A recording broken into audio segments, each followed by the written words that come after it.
আসসালামু আলাইকুম। ওয়ালাইকুম আসসালাম। আপু কেমন আছো? আলহামদুলিল্লাহ ভালো। যাই হোক, তোমার নামটা, তোমার দেশের বাড়ি কোথায়?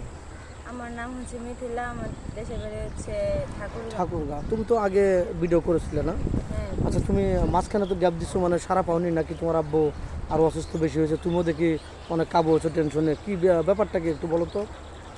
না, আমার আব্বু অনেক অসুস্থ ছিল, এই কারণে আমার আব্বু যে বলাই তো হয়েছিল মিডিয়াতে জি যে জি আমার জি। আব্বু গাড়ি অ্যাক্সিডেন্ট করছে। আচ্ছা তারপর অনেক অসুস্থ হয়ে পড়ছিল, তো অত দূর থেকে আমার তো আর আসা যাওয়া সম্ভব না, আচ্ছা তাই না? অনেক খরচ, এই কারণে আমি আর আসি না।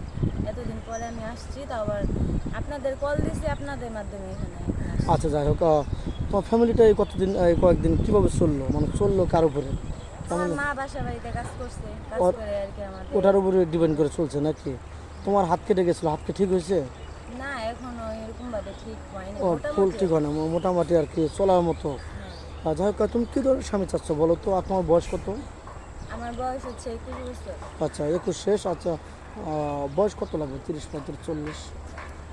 বয়স তো কোনো ম্যাটার না, সব মানে যেই বয়সই হোক মন ভালো হওয়া লাগবে, আর ভালো বিহেভ করা লাগবে। আমি মন মানসিকতা ভালো, একটা ভালো মনের মানুষ চাই, যাতে সব সময় আমি গরিব তারপরেও যাতে আমাকে সে আপন করে কাছে টেনে নেয়, আমি এরকম একটা মানুষ চাই। আচ্ছা, অ্যাকচুয়ালি তোমার আব্বুর কী হয়েছিল জানো? রিক্সা চালাতে যায় অ্যাক্সিডেন্ট হয়েছিল হ্যাঁ, নাকি? রিক্সা চালাতে যায় রোড অ্যাক্সিডেন্ট হয়েছে। ও, এখন তোমরা 3 বোন, কোনো ভাই নাই তো? না, আমার কোনো ভাই নেই, ভাই থাকলে তার এরকম দুঃখ কষ্ট না, থাকতো। তোমার এই অসহায়ত্ব শুনে, তোমার অনেক সুন্দর চেহারা, এগুলো দেখে এলাকার কেউ বিয়ে করতে চায় না বিনা যৌতুকে? বিনা যৌতুকে চেহারা তোর বাদ দিব না ভাই, টাকা ছাড়া দুনিয়া চলে না, বুঝতে পারছেন? এখন জি। টাকা থাকলে এখন কানা লুলা ন্যাংরারও সবাই বউ করে নিব বলে, মানে আমার টাকা নাই দেখে, আমার বাবার টাকা নাই দেখে যত সুন্দর চেহারাই হোক কেউ তো আর এতই করবো না। আচ্ছা, তুমি তো মুসলমান না? হ্যাঁ আমি বুঝতে। নামাজ কালাম তো পড়া হয়? হ্যাঁ।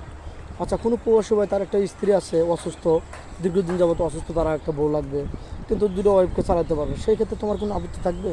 না, সে যদি আরেকটা বিয়ে করে যদি দুজনে রাখতে পারে, কোনো ঝামেলা না করে, তাহলে তো আমার কোনো সমস্যা নেই। তোমার কোনো আপত্তি যদি নেই না? তার বউয়ের সম্মতি থাকে তাহলে তো আমার কোনো সমস্যা নেই। আচ্ছা, স্বামীর সাথে যেমন আমাদের চ্যানেল থেকে তোমাকে একটা সারা হইলো বা বিয়ের সাথে হয়ে গেল, তার সাথে 2-4 মাস কথাবার্তা বলে আবার 2-4 লক্ষ টাকা কাবিন তুলে আবার তার সাথে প্রতারণা করবে না তো? এরকম কিছু করবে কিনা? আমি এত দূর থেকে তো আর প্রতারণা করার জন্য আসি না, আর আমি গরিব ঘরের সন্তান, কষ্ট কি জিনিস সেটা আমি ভালো করে জানি, আর আমার কারোর সাথে দুই নম্বরই করার আমার নেই, ইচ্ছা আ- নেই। আচ্ছা, তুমি আগের থেকে অনেক কাবু হয়েছো, কোনো টেনশন ফিল করো, মানে কোনো? কারণ আমি চাই না যাতে আমার সাথে কেউ দুই নম্বরই করুক, আমি কারোর সাথে দুই নম্বরই করি, আমি বুঝতে। এরকম মানুষ চাই না, বা আমি আচ্ছা ওরকম করতেও চাই না। আচ্ছা, তুমি কি আদৌ ফোন কিনেছো? না, ফোন কেনার সামর্থ্য তো আর আমার নাই, অনেকজনই তো আর অনেক আশা দিছিল, কেউ তো আর করেনি। কেউ দায়িত্ব নেয় না, শুধু না, এমনি কথা বলতে চায়, কিন্তু আগায় আসে দায়িত্ব না। কেউ নেয় না নাকি? তো যাই হোক, 2-4 মিনিটের মধ্যে কারো জীবন গল্প শেষ করা যায় না, নেক্সটে আবার আসবো, আর তুমি একটা ভালো সারা পাবা ইনশাল্লাহ, এটাই দোয়া করি। মেয়েটা কোনো ফোন নেই, আমাদের ইউটিউব চ্যানেল কর্তৃপক্ষ নাম্বার দেওয়া থাকবে, কেউ ভিডিও কল দেবেন না, ভিডিও কল দিলে ব্লক করতে বাধ্য হবো।